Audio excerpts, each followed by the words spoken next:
Oke, kali ini kita bakal bahas sisi gelap dari megahnya lantai pameran otomotif Indonesia tahun 2026.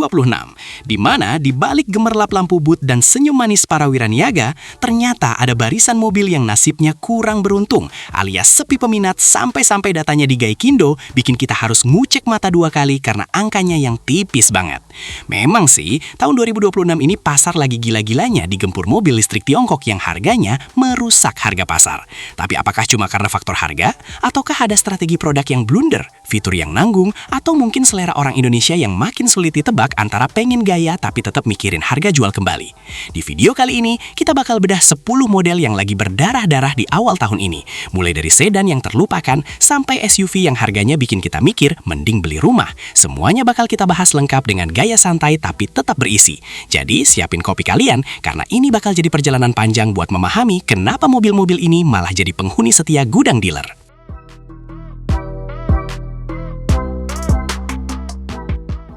Kita mulai dari yang paling bikin sedih, Toyota Sienta.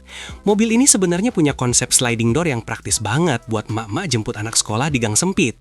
Tapi jujur aja, desainnya itu acquired taste, alias nggak semua orang bisa nerima lekukannya yang mirip roti tawar tapi agak penyok di sana-sini. Di tahun 2026 ini, Sienta makin tenggelam karena orang lebih milih SUV kompak. Kenapa? Karena di Indonesia, kalau nggak tinggi, nggak gagah. Padahal kalau bicara fungsionalitas, Sienta itu juara. Tapi ya itu, kalau parkir di mall sebelah Veloz, Sienta langsung kelihatan kayak adeknya yang kurang makan. Pindah ke Honda Odyssey. Wah, ini mobil idaman para bos di zamannya. Tapi sekarang, distribusi wholesales-nya hampir nol. Bukan karena mobilnya jelek, tapi karena Honda Jepangnya sendiri sudah nggak terlalu fokus sama model ini. Dan harganya makin nggak masuk akal buat ukuran MPV yang desainnya mulai terasa dated. Orang kaya sekarang kalau mau MPV mewah ya larinya ke Alphard, atau kalau mau agak beda ya ambil EV mewah. Odyssey ini terjebak di tengah-tengah. Mewah banget enggak, murah apalagi. Akhirnya dia jadi mobil ghosting di data Gaikindo. Ada namanya tapi nggak ada unitnya. Lalu ada Toyota Vios. Sedih rasanya ngelihat raja taksi ini sekarang sepi peminat. Padahal generasi terbarunya udah pakai platform DNGA yang sebenarnya oke banget buat handling dan efisiensi. Tapi masalahnya satu, orang Indonesia sudah nggak mau beli sedan kecil. Buat apa beli Vios kalau dengan harga yang sama lu bisa dapat SUV yang bisa nerjang genangan air pas hujan badai di Jakarta? Sedan sekarang dianggap cuma buat orang yang punya garasi luas dan mobilnya lebih dari satu. Buat mobil pertama, sayonara Vios. Kita geser ke Mazda 2 Sedan. Ini mobil buat kalian yang pengen ngerasa jadi Jinba Itai tiap hari. Setirnya presisi, interiornya mewah ala mobil Eropa, tapi baris keduanya sempitnya minta ampun. Kalau lu bawa temen yang tingginya 175 cm, mending dia disuruh naik ojek online aja daripada tersiksa di belakang. Di pasar yang mementingkan akomodasi buat keluarga besar, Mazda 2 Sedan ini adalah sebuah anomali. Harganya premium, tapi ukurannya mini. Alhasil, yang beli cuma orang-orang yang benar-benar fans fanatik Mazda atau mereka yang baru dapat warisan dan pengen tampil beda di tongkrongan.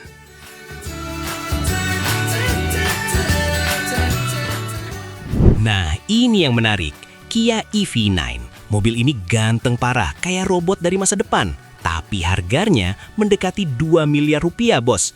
Di tahun 2026, di mana BYD dan kawan-kawan Tiongkok jual EV spek tinggi dengan harga separuhnya, EV9 jadi kelihatan kemahalan buat logo Kia. Orang Indonesia itu realistis, mau sekeren apapun teknologinya, kalau harganya setara rumah di BSD, mereka bakal mikir 10 kali. Kia EV9 akhirnya jadi barang showcase di mall-mall, dikagumi desainnya tapi jarang banget ada yang berani tanda tangan SPK. Ngomongin yang kurang laku, jangan lupakan Nissan Serena e-Power. Secara teknis, mesin e-Power ini jenius. Lu dapat sensasi EV tanpa harus ribet charging. Tapi desain Serena yang kotak sabun banget ini ternyata mulai ngebosenin buat konsumen tahun 2026 yang pengennya SUV futuristik. Selain itu, jaringan dealer Nusan yang nggak sebanyak dulu bikin orang was-was. Nanti kalau rusak benerinnya di mana? Atau spare partnya mahal nggak ya? Pertanyaan-pertanyaan klasik ini yang akhirnya bikin Serena e-Power cuma dilirik sama mereka yang benar-benar ngerti teknologi. Terus ada Kia Carnival. Ini sebenarnya land yacht yang nyaman banget, bisa muat orang se-RT. Tapi balik lagi, ukurannya yang raksasa bikin dia susah manuver di parkiran mall yang sempit atau gang-gang perumahan. Carnival ini nasibnya mirip Odyssey, kalah pamor sama Alphard Velfire Empire. Meskipun fiturnya lebih banyak dan lebih canggih, gengsi logo telonjong di Indonesia itu masih terlalu kuat buat digoyang sama brand Korea di segmen MPV bongsor. Sekarang kita masuk ke segmen hobi, Toyota GR86. Ini mobil idaman setiap petrolhead, tapi ya namanya mobil sport manual manual, penjualannya ya gitu-gitu aja. Di data Gaikindo, angkanya cuma 1 digit per bulan. Itu pun kalau kuotanya ada. Masalahnya bukan nggak ada yang mau beli, tapi Toyota emang nggak niat jualan mobil ini buat volume. Ini adalah mobil pencitraan, biar Toyota kelihatan tetap sporty.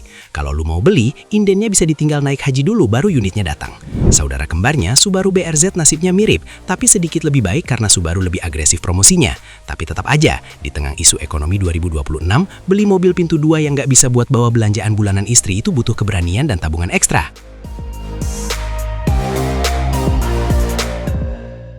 Terakhir, ada Suzuki Jimny 3-Door. Dulu ini mobil gorengan yang harganya selangit. Sekarang, setelah versi 5-Door keluar, yang versi 3-Door ini langsung ditinggalin. Kenapa? Karena orang Indonesia akhirnya sadar kalau punya pintu belakang buat akses penumpang itu penting. Jimny 3-Door sekarang jadi barang koleksi yang pergerakan penjualannya lambat. Orang lebih milih nunggu antrian 5-Door yang lebih akomodatif buat bawa keluarga kecil main tanah tipis-tipis di akhir pekan. Secara teknis, banyak mobil di atas yang sebenarnya korban dari transisi besar-besaran ke elektrifikasi.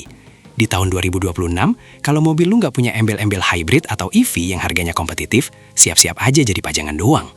Faktor kedua adalah tiongkoisasi pasar. Brand seperti BYD, Dacia Aion, dan Great Wall Motor benar-benar agresif. Mereka kasih fitur ADAS lengkap, interior soft touch, dan layar monitor segede TV di rumah dengan harga yang bikin brand Jepang keringat dingin. Mobil-mobil yang kurang laku ini rata-rata adalah model yang terjebak di masa lalu. Fitur safety-nya mungkin lengkap, tapi secara value for money, mereka kalah telak. Konsumen 2026 itu lebih pintar. Mereka bandingin spek di HP sambil dengerin penjelasan sales.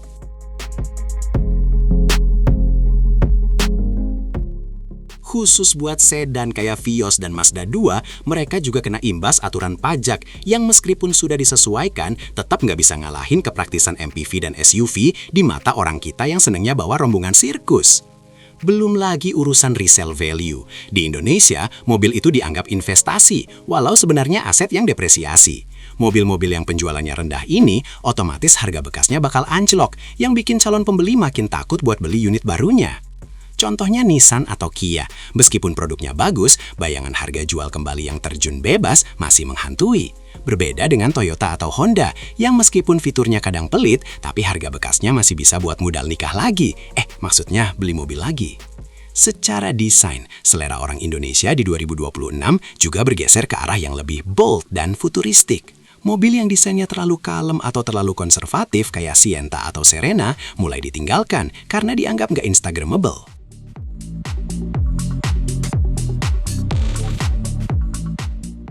Kita juga harus lihat faktor infrastruktur.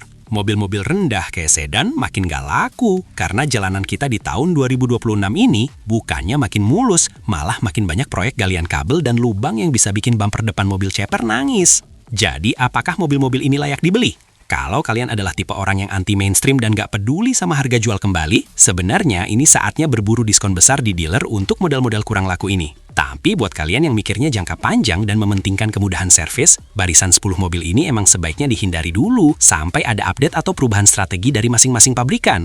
So, data Gaikindo 2026 ini jadi alarm buat para raksasa otomotif. Kalau nggak inovatif dan harganya tetap selangit, siap-siap aja nama besar kalian cuma jadi sejarah di tengah gempuran mobil-mobil baru yang lebih fresh dan murah.